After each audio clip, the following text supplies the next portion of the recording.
우리가 지난 시간에 살펴본 내용은 하나님께서 아브라함에게 가나안 땅으로 가라 이렇게 말씀하셨는데, 가나안 땅에 가면 하나님의 축복이 막 쏟아질 줄 알았겠죠. 전능하신 하나님께서 임재하셔서 약속의 땅을 주셨고, 내가 너로 말미암아 복의 근원이 되게 하겠고, 또 너의 후손이 하늘의 별처럼 많을 것이다 약속하시니, 아브라함이 얼마나 만큼 그 큰 기대와 부푼 꿈을 가지고 가나안 땅에 들어갔겠습니까? 그래서 가서 그가 제일 먼저 했던 일도 제단을 쌓는 것이었습니다. 하나님께서 이 땅을 우리 가운데 허락해 주셔서 감사합니다. 세겜 땅에 들어가서 제단을 쌓음으로 하나님 앞에 경배하죠. 감사함에 경배한 것입니다. 그런데 그 땅에 기근이 임하기 시작합니다. 이 가나안 땅이라는 것이 지금도 그렇지만 비가 적당할 때 오면 굉장히 좋은 땅입니다.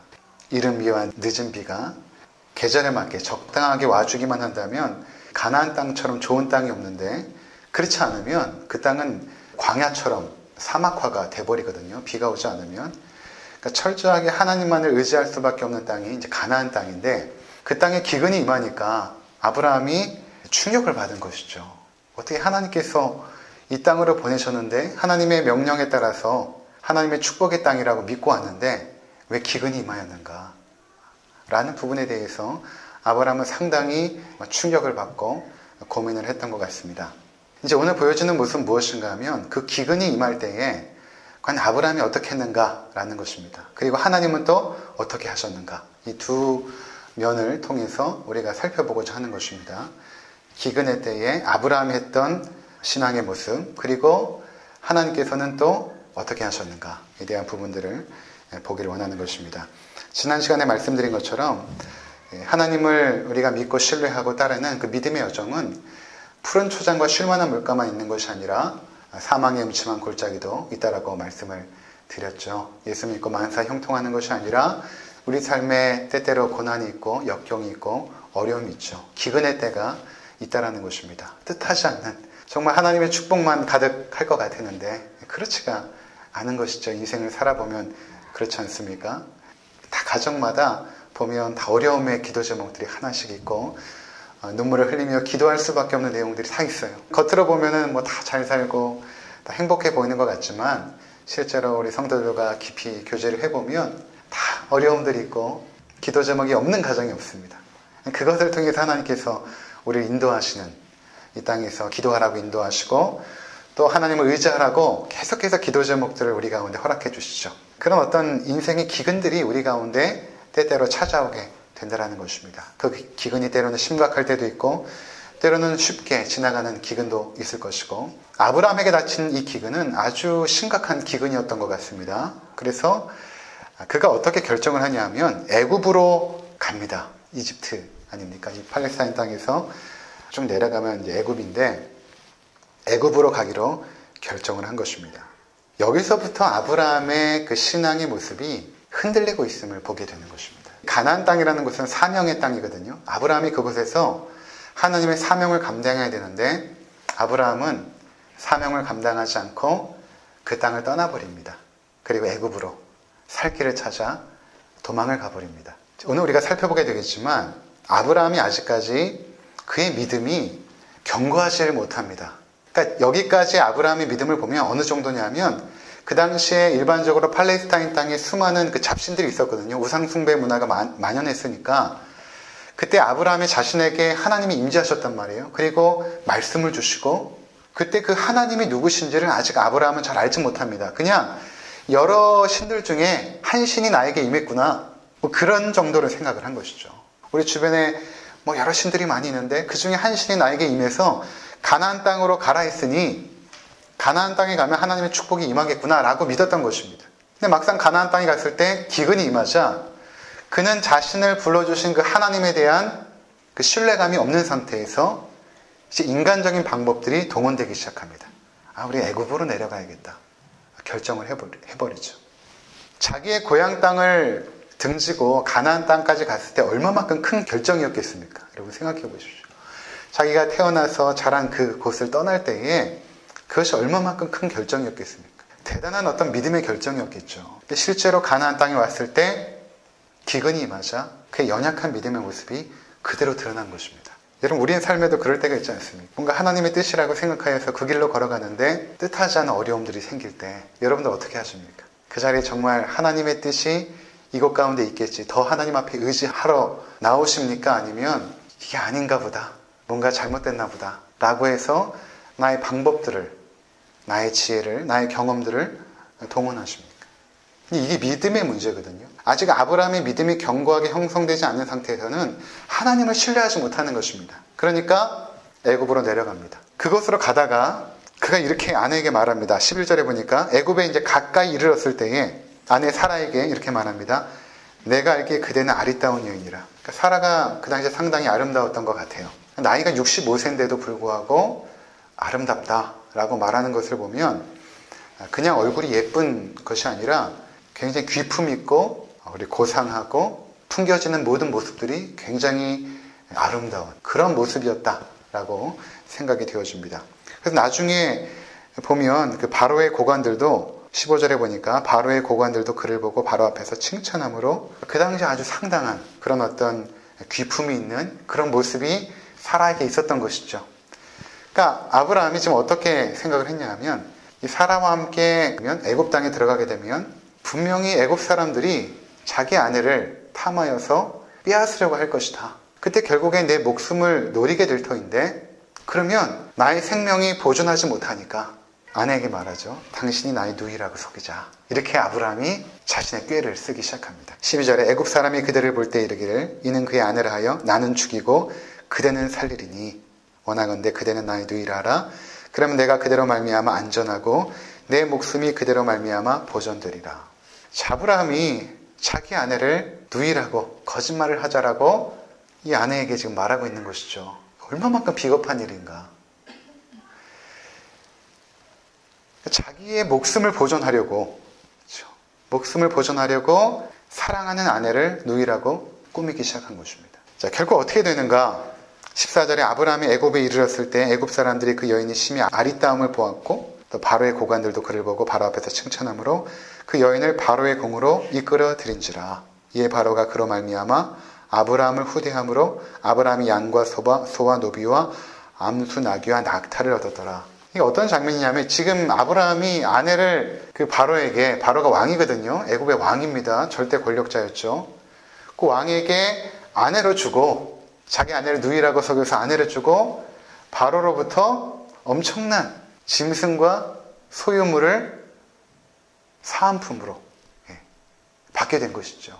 이것은 그 당시에 결혼 지참금입니다. 그러니까 자기 누이를 결혼시킴으로 왕으로부터 받은 결혼 지참금을 아주 풍성하게 받게 된 것입니다. 나중에 보면 여러분 13장 한번 보십시오. 13장 2절에 보면 아브라함의 가축과 은과 금이 풍부하였더라. 이것이 이제 바로로부터 온 것입니다. 지금 아브라함이 얼마만큼 믿음이 없고 철없고 연약한가를 보여주고 있는 장면이죠. 우리가 어떻게 생각할 때는 아브라함은 믿음의 조상이니까 굉장히 믿음이 출중할 거라고 판단이 되어지지만 그렇지가 않습니다. 그는 이렇게 연약한 믿음의 사람이었던 것입니다. 자, 그리고 나서 바로가 자기의 아내가 된 사라와 이제 하룻밤을 보내려고 하는데 어떤 일이 생기기 시작했냐면 큰 재앙이 임하기 시작합니다. 17절에 보니까 여호와께서 아브라함의 아내 사라의 일로 바로와 그 큰 집에 재앙을 내리신지라. 이게 정확히 어떤 재앙인지 모릅니다. 신학자들은 아마 바로가 피부병이 걸렸을 것이다 이렇게 말하는 사람도 있지만 정확하게 재앙이 어떤 것인지 모르지만 사라를 제외하고 이 재앙이 그 왕국 전체에 아마 임한 것으로 생각이 되어집니다. 그러니까 이게 사라로 말미암아 왔구나 라고 바로가 판단이 되어진 것입니다. 사라를 아내로 얻고 나서 이런 재앙들이 갑자기 생겼으니까 바로의 판단에는 뭔가 지금 내가 재앙받을 만한 일을 했구나. 그것은 추적해 보건대 아브라함의 누이라고 했던 그 사라를 내가 아내로 얻었기 때문에 그런 것이다. 그러면 이것이 어떻게 된 것인가? 라고 궁금했겠죠.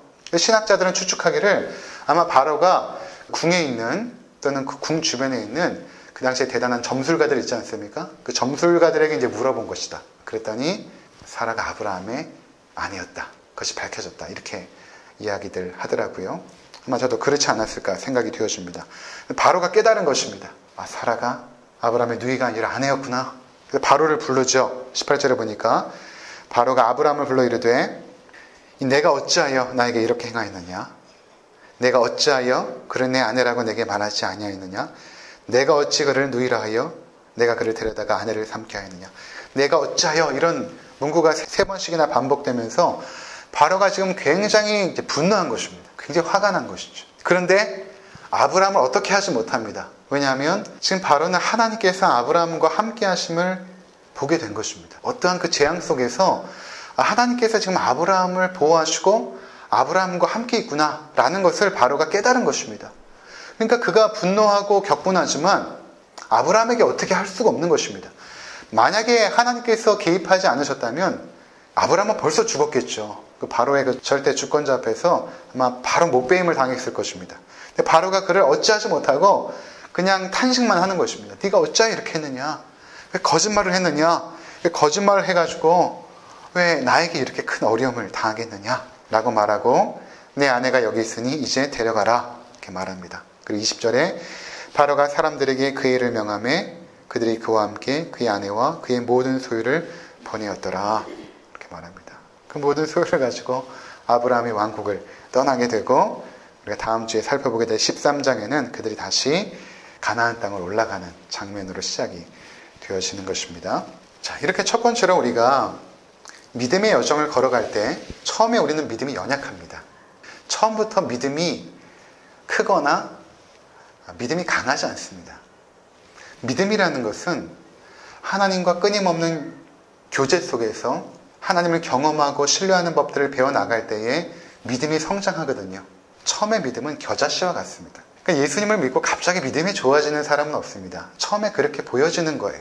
예수님께서 비유를 드실 때 마태복음에 씨를 뿌리는데 어떤 씨가 돌짝밭에, 가시밭에 떨어진 것입니다. 가시밭에 떨어졌는데 어떤 현상이 생겼냐면 이게 자라는 것입니다. 그러니까 자라니까 사람들이 볼 때는 어떻게 보이냐면 믿음이 있구나. 저 사람 믿음이 있구나. 자라다가 이 가시의 기운이 막혀서 결국에는 시들어서 죽어버립니다. 그러면 처음에 자랄 때는 저 사람 믿음이 있네. 저 사람 믿음이 강하네. 믿음이 대단하네. 라고 생각할지 모르지만 그 가시덤불은 무엇인가? 세상의 재래 유혹과 세상의 모든 염려와 유혹들에 의해서 그의 믿음이 죽어버리는 경우다. 예수님께서 설명을 하시죠. 그러니까 결국에는 그 믿음은 가짜였던 것입니다. 가짜로 판명이 된 것이죠. 그러니까 처음에 우리는 그 사람의 믿음을 신뢰할 수가 없는 것이죠. 정말 믿음이 있는가? 믿음이라는 것은 항상 위기 앞에서 드러납니다. 그냥 평상시에는 우리의 믿음이 괜찮은 것 같아요. 이 정도 믿으면 내가 믿음이 있지. 근데 나도 내 믿음을 모릅니다. 언제 내 믿음이 드러나냐면 위기 앞에 섰을 때, 인생의 기근 앞에 섰을 때에 우리의 믿음의 실체가 정확하게 드러납니다. 그래서 하나님은 때로는 우리를 시험하시죠. 이 시험은 영어로 템테이션이 아니라 테스트입니다. 창세기 22장에 보면 하나님께서 아브라함을 시험하신지라 할 때는 그 시험은 테스트라는 단어를 쓰거든요. 근데 마귀가 예수님을 시험할 때는 템테이션이라는 단어를 쓰죠. 유혹한다. 근데 하나님께서 우리를 템테이션 하지 않지만 테스트를 하십니다. 항상 테스트라는 것은 무엇인가 하면 우리의 현재의 믿음의 상태를 깨닫게 하시고 드러내셔서 한 단계 더 믿음을 성장하게 하실 때 우리를 테스트하십니다. 그래서 신앙인들에게는 믿음의 테스트가 다 있습니다. 여러분, 믿음의 테스트가 다 있어요. 아브라함처럼. 이 테스트가 언제 오냐면 아브라함이 겪은 기근처럼 우리 인생에 기근이 찾아옵니다. 갑작스럽게 가족 가운데 어려움이 닥치기도 하고 건강에 문제가 생기기도 하고 재정의 어려움이 생기기도 합니다. 뜻하지 않은 어려움들이 우리 가운데 생기기도 하죠. 하나님께서 욥의 믿음을 시험하시죠. 테스트하십니다. 욥이 정말로 믿음이 있는가? 테스트하십니다. 우리의 삶도 마찬가지입니다. 특별히 하나님의 사역을 감당하는 사람들 보면 그 테스트가 좀 강하게 오죠. 그리고 특별히 물질에 대한 테스트를 항상 하십니다. 왜냐하면 평생 목회를 하려면 이 물질의 이 벽을 넘어가야 되거든요. 근데 물질에 대한 테스트를 계속 하십니다. 과연 하나님을 의지하는지 물질을 의지하는지를 테스트를 하시죠. 나중에 아브라함은 창세기 22장에서 그 테스트는 무엇이었냐면 약속의 자녀를 주지 않습니까? 하나님께서 그 아들을 과연 드릴 수 있는가? 테스트하시죠. 하나님의 약속을 끝까지 믿는가. 근데 거기에 아브라함은 합격하지 않습니까? 우리 가운데 위기가 찾아올 때가 있습니다. 지난 시간에 말씀드린 것처럼 위기라는 것은 한자로 부르면 위험할 위자에 기회 기자 아닙니까? 이것이 우리의 믿음을 드러내고 확증하여서 믿음을 성장시키는 기회가 될 수도 있고, 때로는 거기서 나의 믿음의 적나라함이 다 드러나서 폭로되어져서 야, 하나님 앞에서 내가 이 정도밖에 안 되는 믿음이었구나 라는 것을 깨닫고 절망하는 계기가 되기도 합니다. 그것이 대부분 우리 인생 가운데 어려움으로 순간순간 닥치게 되죠.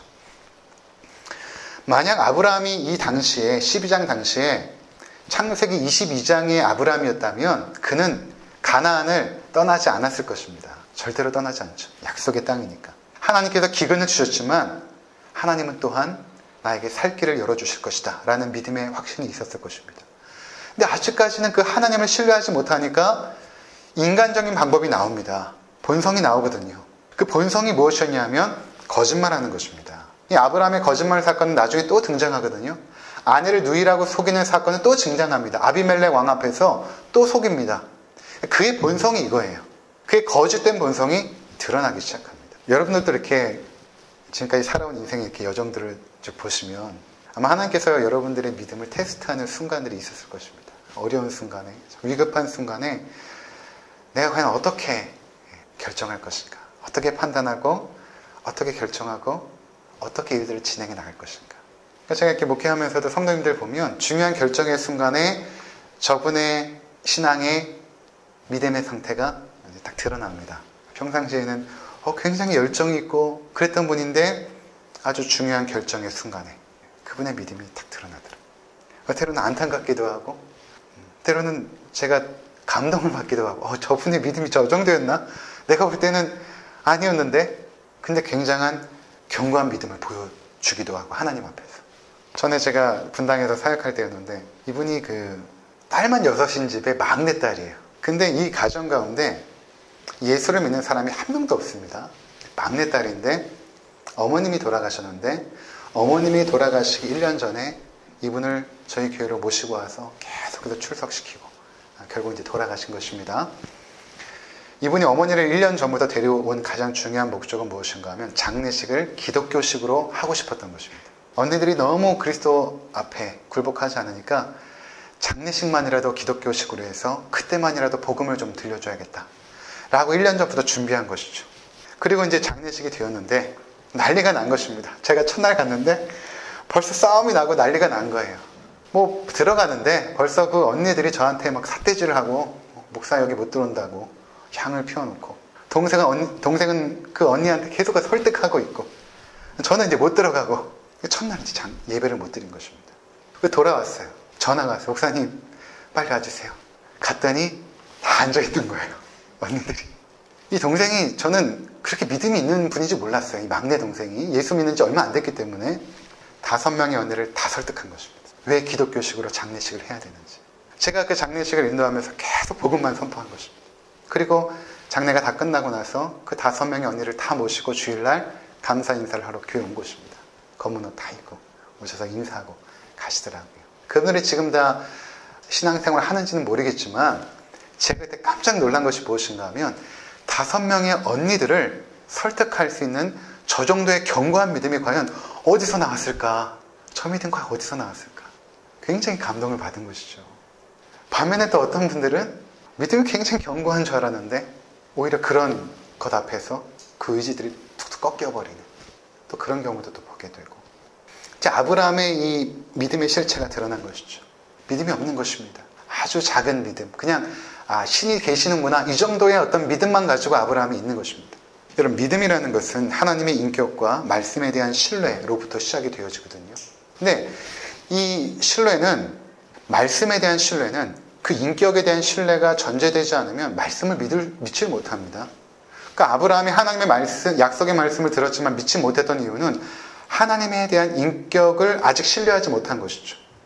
인격에 대한 신뢰는 한순간에 생기지 않고 계속해서 교제하면서 생깁니다. 저와 제 아내가 이제 두 아이를 입양할 때 첫 번째, 두 번째 다 받았던 질문이 있어요. 이 검사관이 있습니다. 이 검사관이 거의 1시간 반에서 2시간 정도를 계속 막 신문하듯이 이제 인터뷰를 하거든요. 과연 이 두 부부가 아이들을 입양해서 양육할 수 있는 그런 어떤 사람들인가를 계속 질문을 하고 검토를 하고 그것을 법원에서 해요. 법원에 딱 가서 마치 신문 받는 것처럼 컴퓨터 앞에 막 치면서 이제 물어보는데 여자 신문관이었어요. 첫 번째도 그렇고 두 번째도 그렇고 다 뭘 물어봤냐면 저희 아내에게 남편이 목사인데 주변에 보니까 목사들 같은 경우에 주변에 여자 성도들이 많아서 어떤 분들은 때로는 불미스러운 일에 연루되기도 하는데 사모님은 남편을 믿으십니까? 이렇게 이제 물은 겁니다. 남편을 믿으십니까? 궁금했습니다. 뭐라고 대답을 할까? 근데 아내가 그렇게 이야기를 했습니다. 처음 결혼했을 때는 남편을 믿지 못했습니다. 제가 생각해봐도 저희 아내가 저를 못 믿었어요.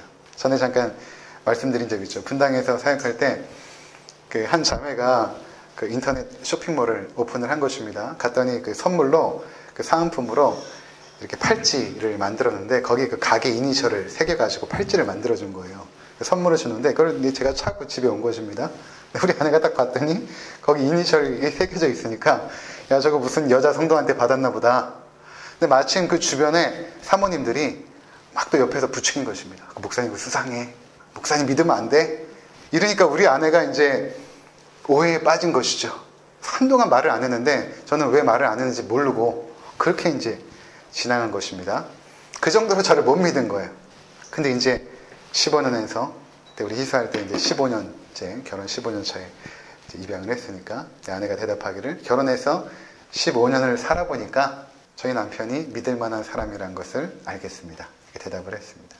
한 사람에 대한 그 신뢰가 1년, 2년 지낸다고 생기는 것이 아닙니다. 오랜 기간 동안 경험하고 체험하면서 그 사람에 대한 믿음과 신뢰가 쌓이죠. 그러면 그 다음부터는 그 사람이 하는 말도 믿게 되어집니다. 아브라함은 지금 하나님 앞에 부름을 받았지만 하나님을 신뢰하지 못하고 믿지 못합니다. 아직까지 하나님을 체험한 경험들이 없는 거예요. 그냥 가나안 땅에만 왔지 체험한 경험이 없는 것입니다. 근데 하나님께서는 가나안 땅에서 기근을 통하여 뭔가 하나님의 놀라운 역사를 보여주셔서 그의 믿음을 확 업그레이드를 해주고 싶었는데 거기서 도망가 버린 것입니다. 그러니까 하나님께서 역사하실 기회를 아브라함은 체험하지 못한 것입니다. 그 기근의 때 하나님께서 얼마만큼 놀라운 역사를 하실까를 그는 기대하며 소망하며 그 자리에 눌러 있었다면 그가 과연 자기 아내를 누이라고 거짓말하여 바로 왕에게 주는 일이 없었겠죠. 그렇게 남자로서 비겁한 일이 어디 있었겠습니까? 그는 평생 동안 후회했을 것입니다. 자기 아내를 볼 낯도 없죠. 체면도 서지 않죠. 그렇게 하지 않았던 것입니다.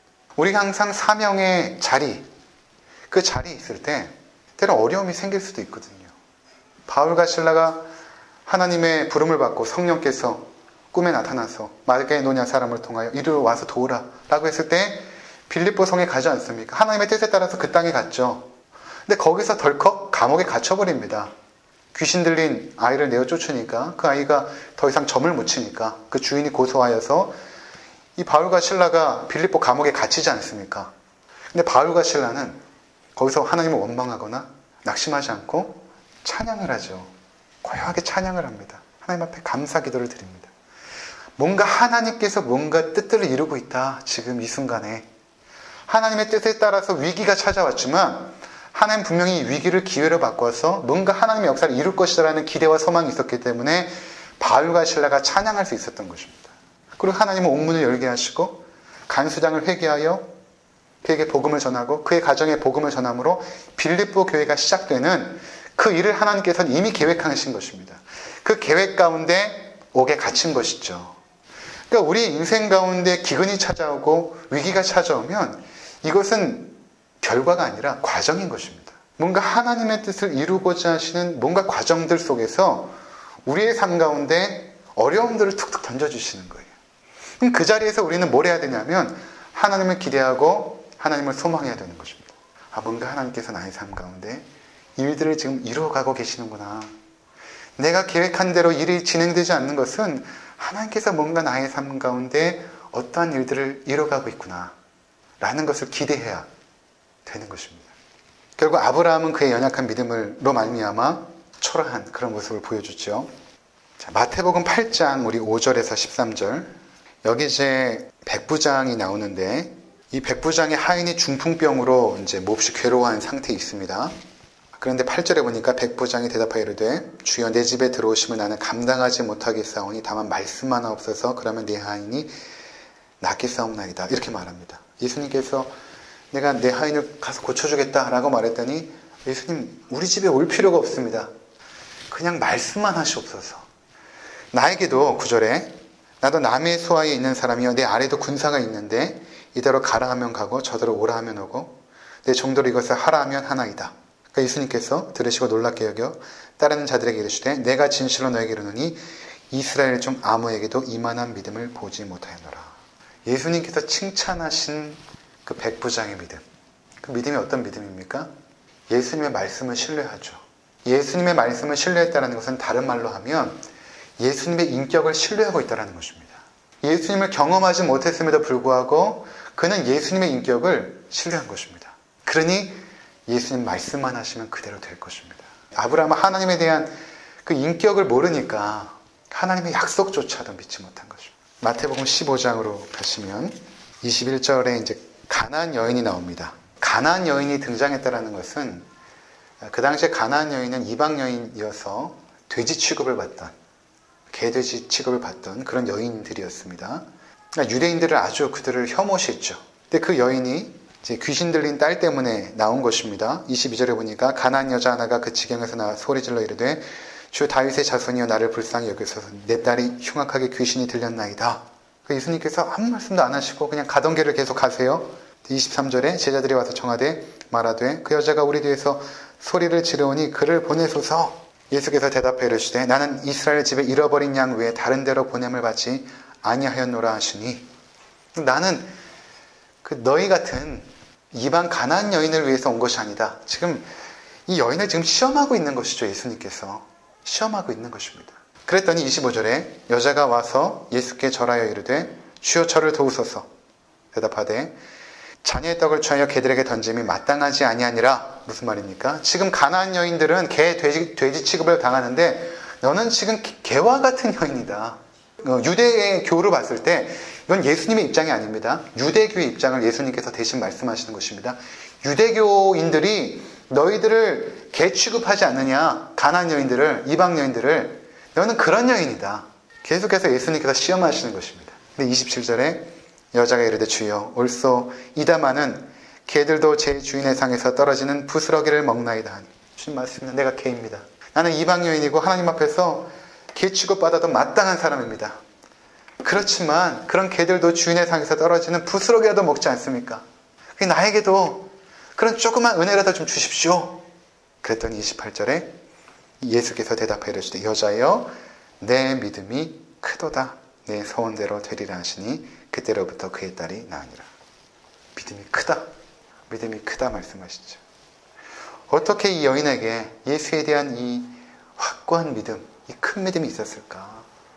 바로 예수님께서 칭찬하시는 대부분의 믿음이 큰 자들, 이들의 믿음은 끝까지 신뢰한 것이죠. 끝까지 신뢰한 것입니다. 예수님은 할 수 있으시고 나의 삶에 관심 있으시고 분명히 나의 삶에 하나님의 은혜를 부어주실 것을 믿는 그 인격에 대한 신뢰, 그러니까 그 말씀을 끝까지 붙잡고 끝까지 하나님을 붙잡은 것입니다. 여기에 자기의 모든 노력과 의지를 다 내려놓죠. 그런 것입니다. 다시 창세기 12장으로 돌아오도록 하겠습니다. 자, 아브라함의 모습을 이렇게 보여주고 성경은 그런 아브라함을 하나님께서 어떻게 다뤄가시는가, 그것은 하나님께서 개입을 하십니다. 개입하셔서 바로의 그 궁궐 안에 재앙을 내리시고 바로를 다시 불려들이게 하시고 모든 풍성한 물질을 아브라함에게 주어서 내어 보내십니다. 하나님께서 하시죠.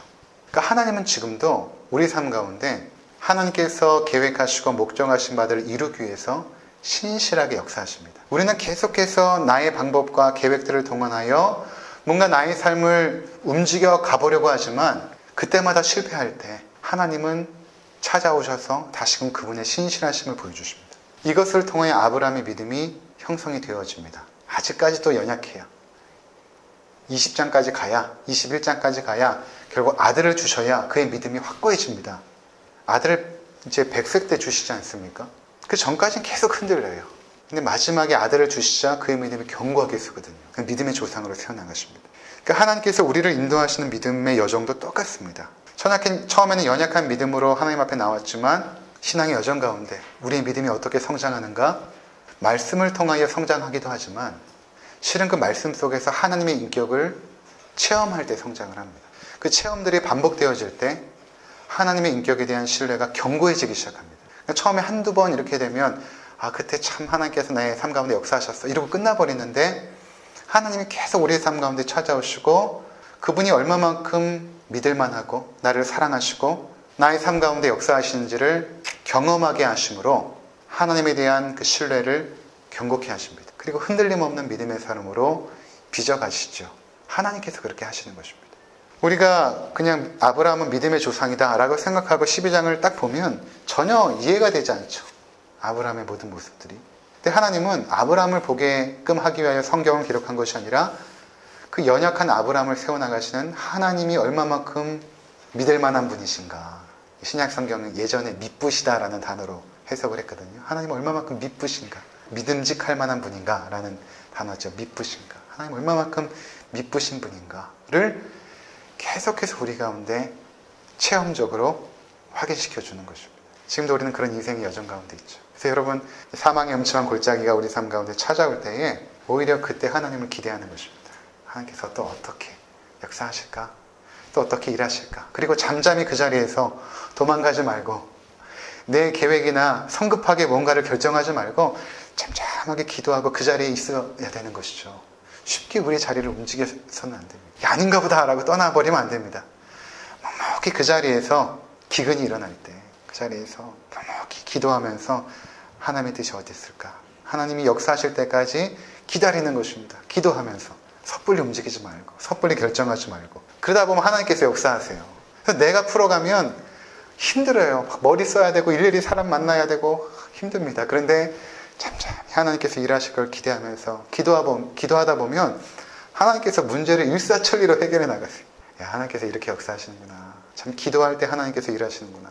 그것들을 계속해서 체험하게 하시다 보면 더 기도하고 싶고 더 하나님 의지하고 싶고 더 하나님 좋아하게 되고 하나님께 나가는 것이 너무나 기쁘고 그렇게 인도하시는 것입니다. 뉴질랜드에 있을 때 거기 갈 때 400만 원 들고 갔으니까 처음에 이제 공동체 하우스에 들어가서 그 매주마다 렌트비 내고 또 차 한 대 사고 딱 하니까 얼마 남냐면 150만 원 딱 남더라고요. 150만 원 남는데 이제 몇 주만 렌트비 내면 끝나는 거예요. 아무 대책도 없이. 침대에 이렇게 누워있는데 계속 걱정이 되는 거예요.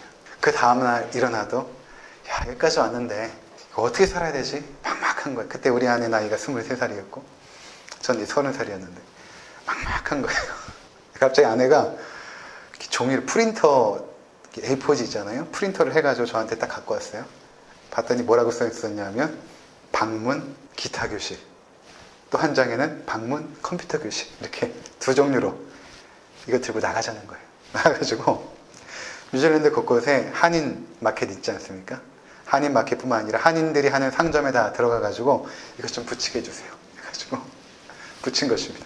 제가 그나마 조금 할 줄 아는 게 기타고 우리 아내가 그래도 할 줄 아는 게 컴퓨터 가르치는 것이었으니까 그 할 줄 아는 거 갖고 이제 전화번호 써놓고 뛰어갈 수 있도록 뭐 정육점, 뭐 한인 슈퍼 뭐 다 돌아다니면서 붙여놓은 거예요. 2주가 딱 지나니까 전화 한 통이 딱 올렸습니다. 기타 배우고 싶다는 거예요. 그 길로 해서 제가 뉴질랜드에 있는 동안 한 3년 정도네요. 한 3년 정도 기타를 가르쳐서 생활을 유지했습니다. 청소도 했는데 청소를 하면 1시간에 10불을 줘요. 근데 기타를 가르치면 한 40분에 20불을 준단 말이에요. 근데 보통 이제 두 아이 같이 배우게 하거든요. 그럼 가면은 40불을 받으니까 40분 하고 굉장히 보탬이 많이 되는 것이죠. 그렇게 채워주시고 또 아내는 컴퓨터를 가르치러 다니면서 그 돈으로 채워주시고 지난주에도 말씀드렸지만 하나님께서 우리 가운데 채워주시는 방법이 일을 주시던가 직접 돈을 주시던가 하는데 그때는 우리 가운데 일을 허락해 주시더라고요. 그렇게 일을 하면서 사역도 이제 앞으로 진행하게 되고 그런 길들이 열리더라고요. 처음에 그렇게 하나님께서 길을 열어줬을 때 잠깐 감사했죠. 잠깐 감사한 것입니다. 근데 한 번은 또 어떤 일이 생겼냐면 아침마다 제가 조깅을 했는데 그때도 또 돈이 없을 때요. 이제 뉴질랜드는 주급으로 나옵니다. 그러니까 보통 한 금요일 날 나오는데 뭐 목요일 정도 되면 이제 돈이 떨어지는 것이죠. 근데 그때가 무슨 요일인지 정확히 모르겠지만 돈이 없었어요. 아침에 조깅을 막 하고 있는데 저는 보통 그런 경험이 별로 없는데 저쪽에 돈이 딱 떨어져 있는 거예요. 봤더니 10불짜리가 딱 떨어져 있는 거예요. 아침에 그거 주워가지고 와가지고 그거 가지고 마트 가가지고 식빵 사가지고 가서 먹고, 전에도 한번 말씀드렸지만 또 한 번은 아내랑 마켓에 갔다가 이제 나오는 길이었는데 돈이 하나도 없었어요. 그때도 없었는데 저쪽에서부터 바람이 불어오면서 낙엽들이 원을 그리면서 날아오다가 제 앞에 떨어졌어요. 근데 그 낙엽들 속에서 20불이 딱 들어있었어요. 그걸 들고 이제 좋아가지고 그때 월남국수 되게 먹고 싶었는데 돈이 없어서 못 먹으러 갔거든요. 근데 아내가 더 찾아봐 그래가지고 찾아봤더니 20불이 더 있었어요. 40불 가지고 주유하고 월남국수 먹으러 가고, 아, 하나님께서 월남국수도 대접해 주시는구나, 이렇게 쓸쓸한 가을날에. 그리고 감사하게 먹었습니다. 지금도 제가 월남국수 좋아하는데 그렇게 채워주시는 경험들이 제가 뭐 이 자리에서 말을 한다면 밤새일 정도로 그렇게 채워주시는 거예요. 순간순간마다. 그러니까 제가 하나님을 신뢰할 수밖에 없는 것이죠. 교회를 개척할 때도 막연하죠. 주변에서 야, 무슨 대책으로 교회를 개척하냐, 요새 무슨 교회가 된다고 다 말립니다. 안 된다고. 근데 한 거예요, 개척을. 그리고 하나님께서 물질로 채워주시더라고요. 이런 경험들이 있다 보니까 제가 알았습니다. 아, 물질에 대한 테스트를 내가 넘어갔구나. 아, 이제는 내가 하나님을 물질만큼 내가 신뢰한다. 물질만큼 신뢰한다. 어디를 가도 하나님께서 채워주실 것이다. 그 믿음이 견고하게 자리 잡히니까 삶이 좀 당당해지는 것 같아요. 사람들 앞에서 위축되지 않고 당당해지는 것 같아요. 아마 여러분의 삶의 여정도 마찬가지였을 것입니다. 앞으로도 마찬가지. 여러분의 자녀들의 삶을 생각할 때도 마찬가지입니다. 내가 어떻게 다 우리 자녀들을 보살펴주고 인도하고 다 케어합니까? 불가능합니다. 될 것 같지만 불가능합니다. 근데 하나님께서 그 연약한 자녀들의 삶을 붙잡아 주시고 그들을 신실하게 인도하여 주셔서 그들의 삶을 견고케 하십니다. 나의 발을 반석 위에 세우시다 나를 튼튼히 하셨네. 찬양하는 것처럼 반석 위에 우리의 발을 세워주시는 그 믿음의 여정으로 우리의 자녀들도 인도해 주시는 것입니다. 그 자녀들을 하나님 앞에 내어 맡기는 것이죠. 저도 이렇게 생각해 보면, 야, 어떻게 앞으로 새 아이들을 키워나갈까? 지금도 이렇게 버벅거리고 허우적거리고 있는데, 근데 그때마다 이제 생각이 되어지는 게 하나님께서 주셨으니까 하나님께서 양육하시겠지 라는 그 믿음의 확신 속에서 서가는 것입니다. 아무쪼록 성도님들, 아브라함이 이렇게 연약했지만 하나님은 강하셨고 하나님은 지혜로우셨고 하나님은 능력이 풍성하셨습니다. 그것으로 말미암아 하나님의 역사가 진행이 되게 하신 것이죠. 하나님을 더욱더 기대하시고 신뢰하시는 우리 모두가 되시기를 주의 이름으로 축원을 드립니다. 기도하겠습니다.